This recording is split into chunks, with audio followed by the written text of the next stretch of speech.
چند جاہل افراد جمع ہوں واہ واہ تو جہالت میں تو اضافہ ہوتا ہے.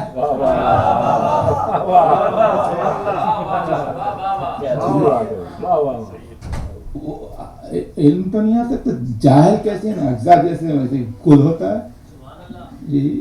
اور بچوں کو سمجھانے کے لیے کہوں کہ اگر 10 گدھے اگر جمع ہو جائیں تو ایک انسان نہیں ہوتا. وہ تو ہے تو وہ ان میں بھی وہ نقص ہے, وہ بھی نہیں سمجھتے ہیں. اور زمانہ دیکھ رہا ہے, کہیں کی پارلیمنٹ ہو, کہیں کانگریس ہو, سینیٹر ہو, وہ سب نقص ہے. تبھی تو یہ ہو رہا ہے کہ آج بنایا کل بدل دیا جی. ایک بل سب نے پاس کی, اتنا ڈیبیٹ کر کے اس کے بعد میں ہوا کہ اس کو ریپیل کر دینے کی بات چھڑی جی. اب یہ بناتے بھی تو یہ وہ میجارٹی کا بھی چکر چلتا ہے. تو اب اس میں یہ ہوگا, ایسا کچھ سمجھدار لوگ ہیں, اہل عقل ہیں, اگر وہ اہل عقل مائنورٹی میں بھی چلے گئے تو پھر ان کی بھی بل پاس نہیں ہوتی. جو چاہتا ہوں یہ جو ہو رہا ہے آپ دیکھ رہے ہیں, تو یہ نقص ہے وہاں پر بھی, ان میں بھی نقص ہے, وہ بھی انسان ہے ہماری طرح سے.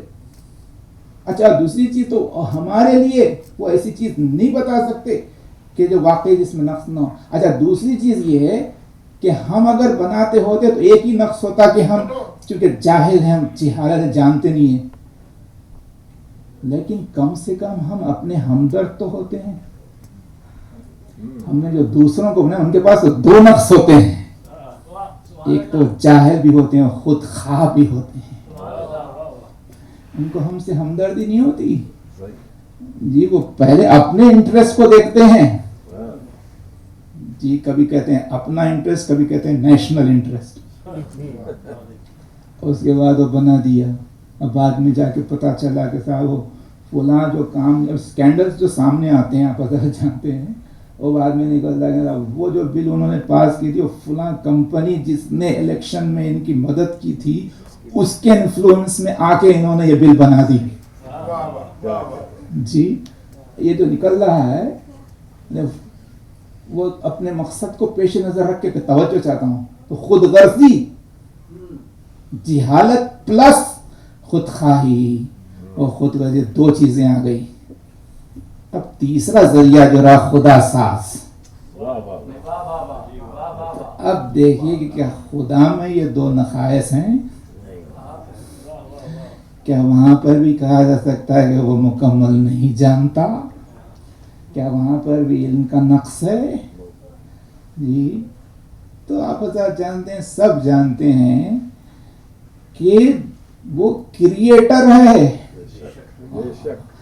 ہمارا بھی بنانے والا ہے, ہر چیز کا بھی بنانے والا ہے. اور ذہن محترم جو کریٹر ہوتا ہے کسی چیز کا, وہ مکمل علم رکھتا ہے جی. جو بنانے والا ہوتا ہے وہ جانتا ہے یہ بلڈنگ ہے یہاں پر بنی ہے, لیکن جس انجینئر نے بنایا اس کو معلوم ہے کہ کون سی چیز کیا ہے, بنانے والا ہے جی. میری ماں بہنیں بھی سن رہی ہیں, اگر بریانی کسی نے بنائی ہے تو جانتے ہیں کہ کیا کیا اس میں کمپوننٹس ہیں, بنانے والا ہر توجہ چاہتا ہوں. تو یہ خدا ہے, خالق ہے, کریٹر ہے. جو کریٹر ہی نہیں, کریٹر بھی ہے, نارشر بھی ہے, چریشر بھی ہے, سسٹینر بھی ہے.